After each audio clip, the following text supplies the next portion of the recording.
माननीय सौरभ किशोर जी, साथियों, आज के मुख्य अतिथि जी अपनी बात आपके समक्ष रखेंगे। उससे पहले मैं 2-3 मिनट आपके लेना चाहूंगा।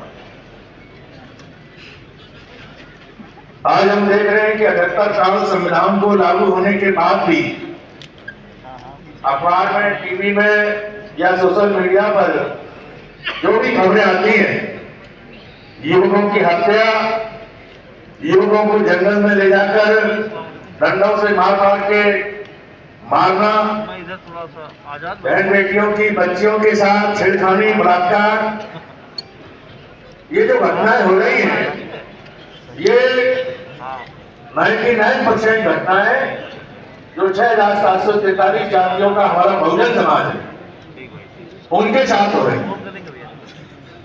सीधा मतलब है इस देश में जो वर्ण व्यवस्था है, जो जाति की भावना है, जो हजारों साल से चल रही है, उसको खत्म करने का प्रयास किया गया परम पूज्य बाबा साहब डॉक्टर भीमराव अम्बेडकर जी के द्वारा। सभी जाति और सभी धर्म के लोगों को भारत के संविधान में एक समान अधिकार दिए गए। लेकिन इसके बावजूद जो संविधान को चलाने वाले सरकार में बैठे हुए लोग हैं, वह संविधान को ईमानदारी से न चलाकर जो मनुस्मृति की बातें हैं, जो मनुस्मृति में लिखा है, आज भी उनके जहन में, उनके दिलो दिमाग में वही गूंजता रहता है। मनुवादी लोग जहां भी सरकार की कुर्सी पर बैठे हैं, वहां इसी मानसिकता से ग्रसित है। यही वजह है कि आज संविधान लागू होने के बाद भी बड़े पैमाने पर अन्य अत्याचार की घटनाएं दिखाई दे रही है। बराबर को रोकना, शमशान घाट पर हमारे वंचित समाज के, अनुसूचित जाति के लोगों की डेड बॉडी को जलाने से रोकना, दिन दहाड़े छोटी छोटी बच्चियों को उठा के मंदिरों में ले जाकर उनके साथ छेड़खानी, बलात्कार जैसी घटनाएं ये साबित कर रही हैं कि आज भी वर्ण व्यवस्था और जातिवाद की जो मानसिकता है, बड़े पैमाने पर लोगों के अंदर है। जब ये है और इससे हमारा शोषण उत्पीड़न हो रहा है, तो हम बहुजन समाज के लोगों को बाबा साहब के उन विचारों पर मनन करना चाहिए। जब उन्होंने 26 जनवरी 1950 को संविधान दिया, तब उन्होंने कहा कि यदि आप मान सम्मान और स्वाभिमान का जीवन चाहते हो, तो मैंने आपको वोट डालने का अधिकार दिलवा दिया है। अब आप अपनी पार्टी बनाओ, इस देश की सत्ता को अपने हाथ में लो और अपने जीवन को सुखमय बनाओ, अपने जीवन को मान सम्मान के साथ जियो।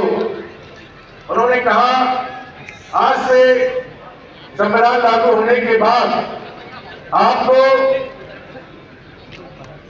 राजनीतिक क्षेत्र में बराबरी दिखाई देगी। जो लोग वोट डालेंगे उनका वोट एक ही गिना जाएगा, चाहे वो किसी भी जात और धर्म के हों। लोग आपको MP, MLA, मंत्री और तमाम पदों पर बैठे हुए भी दिखाई देंगे, सभी जातियों, सभी धर्मों के लोग। लेकिन इसके बावजूद आप आर्थिक रूप से एक बराबर नहीं हो पाएंगे, सामाजिक रूप से एक बराबर नहीं हो पाएंगे।